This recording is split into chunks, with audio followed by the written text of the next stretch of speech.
Congressman Casar, and I want to start out by talking about the question I've heard from so many of you over and over again. What are we going to do?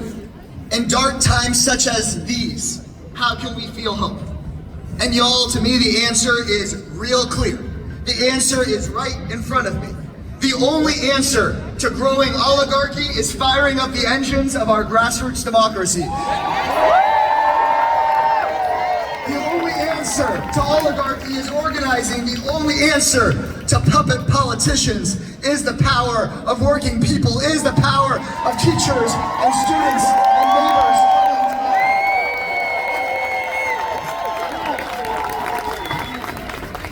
Remember this. Greg Abbott wants you to feel powerless. Donald Trump wants you to feel powerless. Elon Musk wants us to feel powerless. They want us to feel powerless because they are afraid of your power. They know that it is a scam, it's a masquerade they're pushing, and their majorities actually are not mandates. Their majorities are so thin. I'm here to say loud and clear, we are going to save our public schools here in Texas.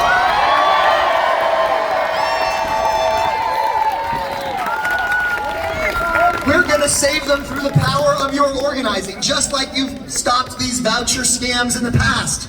Because whether you are a Democrat, an independent, a Republican, a progressive, a conservative, or none of these, you're against our public schools' money being taken away and handed out in the form of vouchers to private companies and to the billionaire class. You're against it.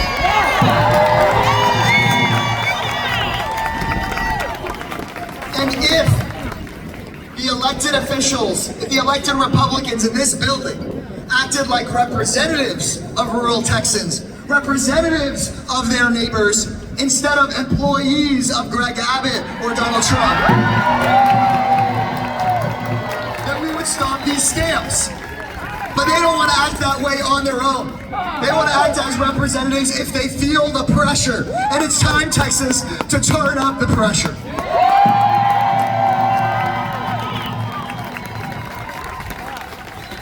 I started to see some nervousness the other day from somebody that I just got a chance to meet.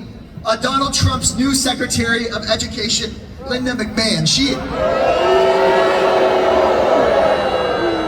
invited us to a meeting with her. And, you know, we sat down, she tried to put a pretty face and pretty words on it, but she said that she wants to implement the Trump-Musk scheme to eliminate the Department of Education. That's what she that they want to shut down the Department of Education so that she, Trump, and Musk can hand over public money to billionaires. And by the way, all three of them are billionaires. What they laid out that they want to do is hurt public schools, then complain about public schools being broken, then campaign on those institutions being broken so they can put their own power above the needs of everyday students. That's just kind of what she said. She tried to say it was block grants or that she wants to send power to the states. But you gotta ignore all those words they put on it, when what she means is, right now you pay taxpayer dollars that every student has a right to, and instead she wants to take that money and either give it to billionaires and tax breaks or give it to people like Greg Abbott so he can pick and choose which students are deserving. That's what they want to do. But I started this story by telling you she was nervous. Every time she said this, she tried to put all sorts of frilly words around it, telling us it's actually all going to be okay. And she's nervous because she knows the country is against it. She knows that this could all fall apart on her, that if you talk to enough of your neighbors, if you push enough Republicans in town halls, if you make the phone calls, if you sign up here with all the organizations, that we can stop this and we can save our public schools. And not just save those schools, but fully fund those schools. People are getting organized. I didn't know if I could make it today, but then a third grader named Evie came to my town hall and said, I'm here to hold politicians accountable. I need you at the Save Texas Schools rally.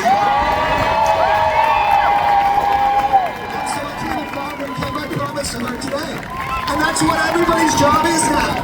Find an elected official, hold them accountable, knock on doors, and say, if you want to represent billionaires, then you do not get to represent the people in this house any longer.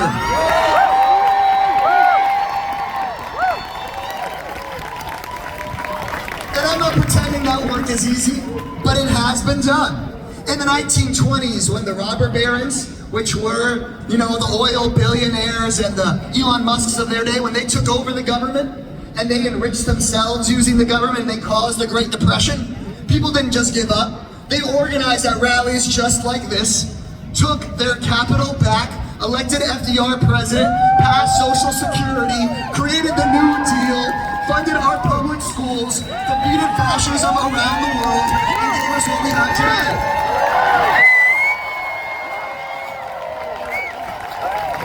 In the 1960s, when the segregationists had a chokehold on this building and on the U.S. Capitol, people rallied, they organized, they desegregated our schools, they elected LBJ president, they passed the Civil Rights Act and the Voting Rights Act, created Medicaid, Medicare, and Head Start all in one term. That is the legacy passed along to us today. That's the work you're doing for today.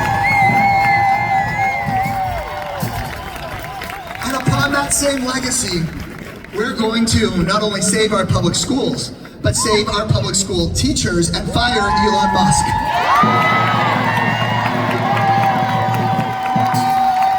Don't fire public school teachers. Fire who?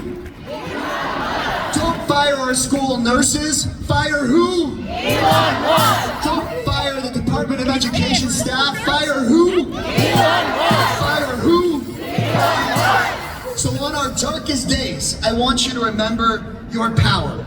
Your power to create a much better world after this. Because there's gotta be a better world after this. Our biggest enemy is not just Elon Musk, it's not even Donald Trump or Greg Abbott. Our biggest enemy is cynicism. The idea they try to implant in us that we cannot create a better world, that we cannot do great things together. And our job is to prove them wrong. Our job is not just to defeat this voucher scam, but to make a world where every single child in America has an extraordinary public school. Our job is not just to protect healthcare for our kids, but to expand our healthcare system so a parent never has to check their bank account before taking their kid to a doctor. Our job is not just to save the Department of Education, but make sure every teacher is paid a decent wage and is respected more than the billionaires for the work that they do. Our job is to break the unholy alliance between corporate greed and corrupt government, rebuild trust in what we can do together, create institutions we can be so proud of, that no lackeys in government like this can ever attack our schools ever again. That's our job. That's how we defeat not just Trump and Abbott and Musk, but the very cynicism that created them in the first place. I don't feel that cynicism in this room. I feel hope. I feel inspired. So keep on going, y'all. We can save our public schools and save our country. Thank you.